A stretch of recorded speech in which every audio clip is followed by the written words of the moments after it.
দুবাইয়ের সাবেক আইজিপি বেনজির আহমেদের জামিন বাতিলের জন্য আইনজীবী নিয়োগ দেওয়া হবে বলে জানিয়েছেন স্বরাষ্ট্রমন্ত্রী সালাউদ্দিন আহমেদ। আর পররাষ্ট্র প্রতিমন্ত্রী বলেছেন, বেনজিরকে দেশে ফিরিয়ে আইনি প্রক্রিয়ায় বিচারের মুখোমুখি করতে কাজ করছে সরকার। এদিকে দুদক বলছে, সাবেক আইজিপিকে দেশে ফেরানোর বিষয়ে দুদকের কোনো গাফিলতি ছিল না। মিল্টন আনোয়ারের প্রতিবেদনে বিস্তারিত।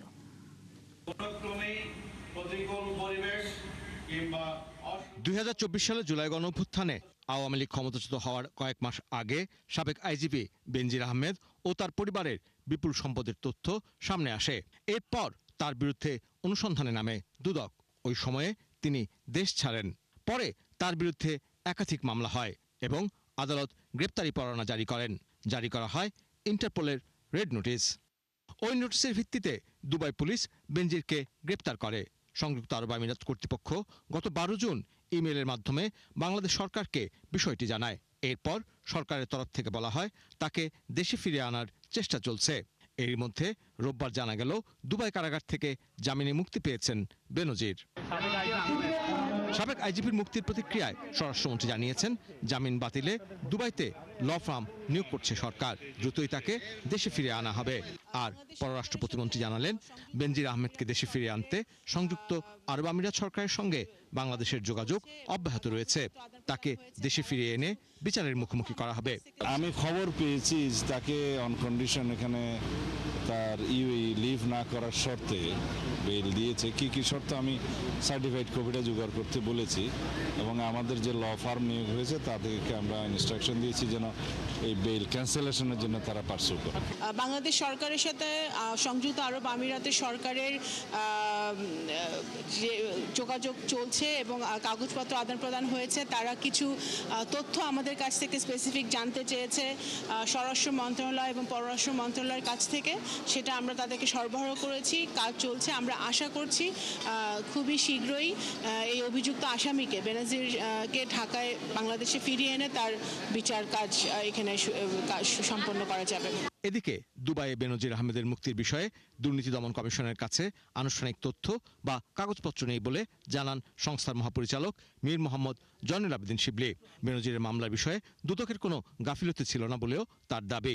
মিউচুয়াল লিগাল অ্যাসিস্ট্যান্ট রিকোয়েস্ট যেটা লেটার, সেটার সেন্ট্রাল অথরিটি হলো হোম মিনিস্ট্রি। আমরা হোমে পাঠাই, হোম থেকে সেটা আপনার ফরেন মিনিস্ট্রি হয়ে সেটা সংশ্লিষ্ট দেশে যায়। তো এখন আইনগত যে বিষয়গুলি আছে নিশ্চয়ই সবাই মিলে আমরা খতিয়ে দেখব। মানে আমাদের এখান থেকে যা পাঠানোর যা করার আমরা সবই করেছি, এটুকু বলতে পারি। পুলিশ সদর দপ্তরও জানিয়েছে, পুলিশের সাবেক মহাপরিদর্শক বেনজিরের মুক্তি বা ছাড়া পাওয়ার বিষয়ে তাদের কাছে কোনো তথ্য নেই।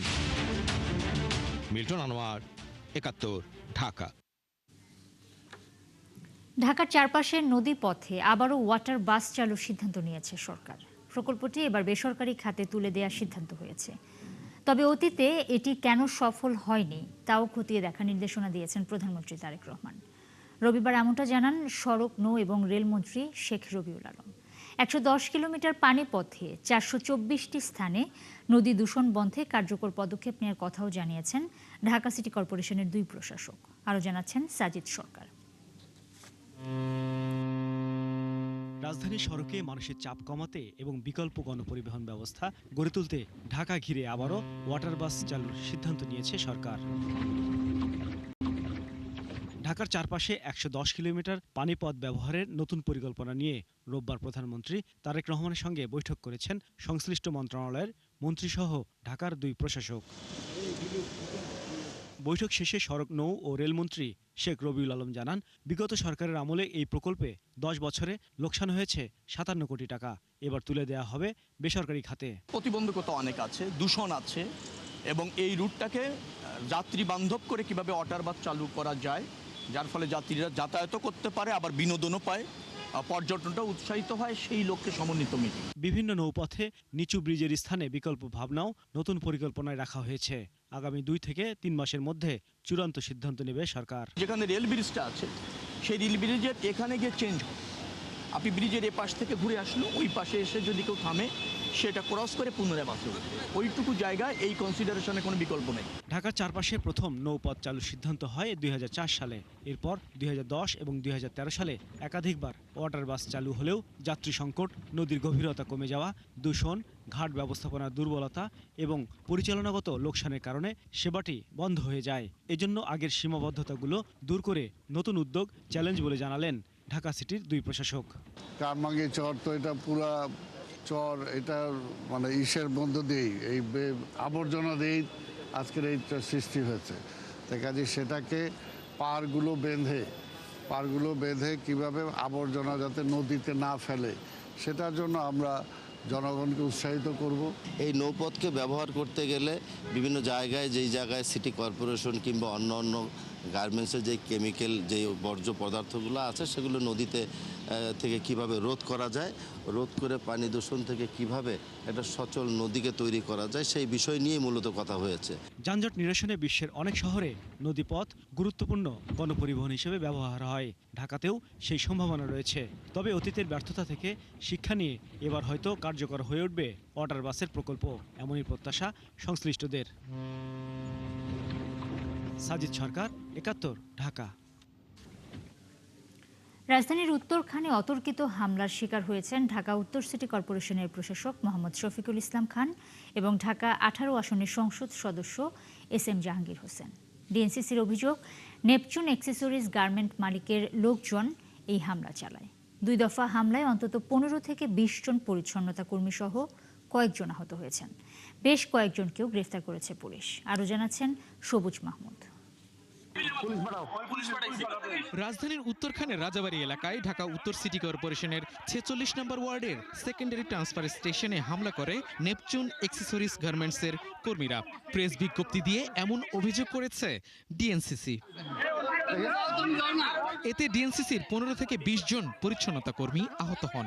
তাদের মধ্যে গুরুতর আহত 4 জনকে ভর্তি করা হয় উত্তরার একটি হাসপাতালে। ফ্যাক্টরি থেকে আমাদের অতর্কিত হামলা করতেছে, আমাকে এখানেও দেখেন বাড়ি দিয়েছে। ওরা দেশীয় পাইপ, SS পাইপ, দেশীয় পাইপ, ইট পাটকেল, কাঠ এগুলো নিয়ে ভিতরে সন্ত্রাসী বাহিনী নিয়ে বসে আছিল আগে থেকেই।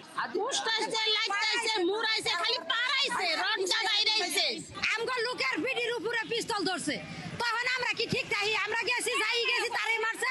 একটা মহিলা ভুলেও বাদ নেই স্যার, কিন্তু মার দিছে সবারই। ঘটনার খবর পেয়ে দুপুরে STS এলাকা পরিদর্শনে যান ডিএনসিসি প্রশাসক শফিকুল ইসলাম খান এবং ঢাকা 18 আসনের সংসদ সদস্য SM জাহাঙ্গীর হোসেন। এরপর তাদের উপর আরেক দফা অতর্কিত হামলার ঘটনা ঘটে। অভিযোগের তীর যথারীতি নেপচুন গার্মেন্টস মালিক পক্ষের দিকেই। ফ্যাক্টরিতে রেড দিতে হবে, ভিতরে ডাটা আছে, অস্ত্র আছে। ঠিক আছে স্যার, আমরা ভিতরে সন্ত্রাসী রেখে দিবেন, অস্ত্রপাতি সহ। ফাইজলামি না। ঘটনাস্থল থেকে বেশ কয়েকজনকে গ্রেফতার করেছে পুলিশ। পরে পরিস্থিতি শান্ত হলে এলাকায় অভিযান চালায় আইন শৃঙ্খলা রক্ষাকারী বাহিনী। সকালবেলার দিকে আপনার ডিএনসিসি পরিচ্ছন্নতা কর্মীরা আপনার পরিষ্কার পরিচ্ছন্নতা করেছিল, এদের সামান্য বিষয় নিয়ে কথা কাটাকাটি এক পর্যায়ে মনে করেন যে আপনার গায়ে হাত দিচ্ছে। আর কি হয়েছে ঘটনা জানতে যাওয়ার সময় ওইখানে যাওয়ার পরে আপনার ইট পাটকেল নিক্ষেপ করা শুরু করছে ওই গার্মেন্টস উপর থেকে। ডিএনসিসি প্রশাসক জানিয়েছেন, ঘটনায় দায়ীদের বিরুদ্ধে কঠোর আইনি ব্যবস্থা নেওয়া হবে।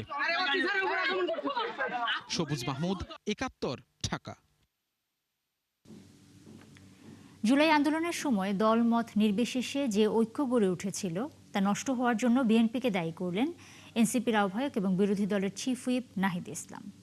ভোটের রাজনীতির স্বার্থে দলটি মানুষের আবেগ অনুভূতিকে ব্যবহার করেছে বলেও অভিযোগ করেন তিনি। বিকেলে চট্টগ্রাম প্রেস ক্লাবে মিলনায়তনে 3 পার্বত্য জেলা এনসিপির উদ্যোগে আয়োজিত এক আলোচনা সভায় প্রধান অতিথির বক্তব্যে তিনি এই মন্তব্য করেন। নাহিদ ইসলাম বলেন, পাহাড়ে বৈষম্য এবং বিভেদ জিয়ে রেখে একটি গোষ্ঠী দীর্ঘদিন ধরে সুবিধা নিয়ে আসছে। পার্বত্য অঞ্চলের সমস্যা বল প্রয়োগের মাধ্যমে নয়, রাজনৈতিকভাবে সমাধান করতে হবে। আলোচনা সভায় এনসিপির কেন্দ্রীয় এবং স্থানীয় নেতারা উপস্থিত ছিলেন।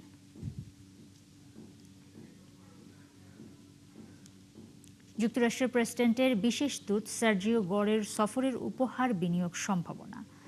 তবে এর জন্য উপযুক্ত পরিবেশ সৃষ্টি করা না গেলে এই সম্ভাবনা অঙ্কুরে বিনষ্ট হবে বলে আশঙ্কা বিশ্লেষকদের।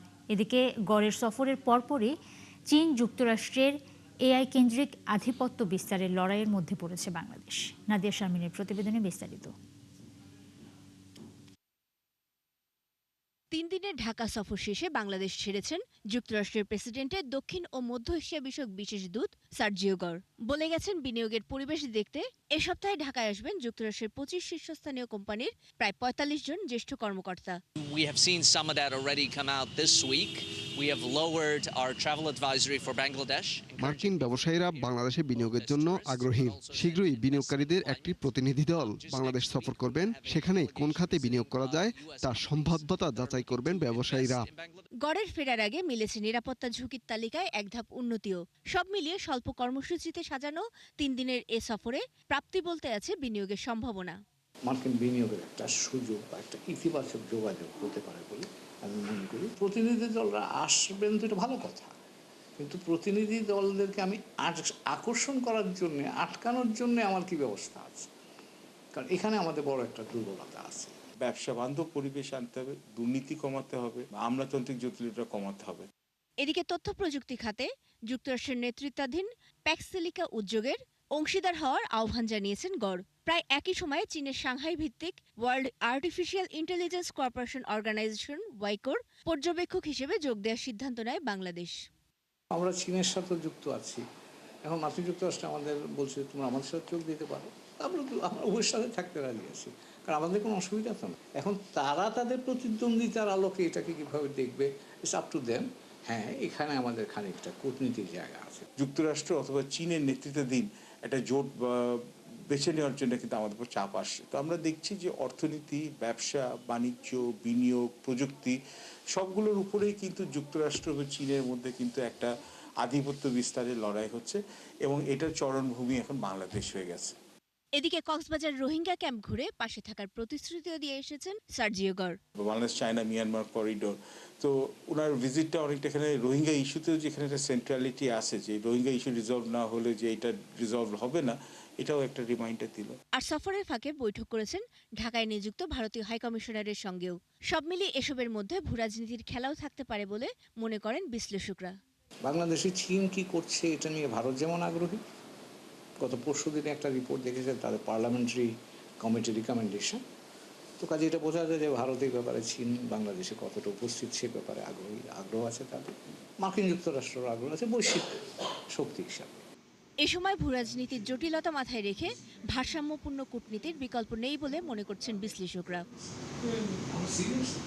নাদিয়া শারমিন, একাত্তর, ঢাকা। দর্শক, চলছে সংবাদ সংযোগ। সরাসরি সংবাদ অনুষ্ঠান দেখতে চোখ রাখুন একাত্তরের ফেসবুক পেজে এবং সাবস্ক্রাইব করুন একাত্তরের ইউটিউব চ্যানেলে। সাথেই থাকুন একাত্তর।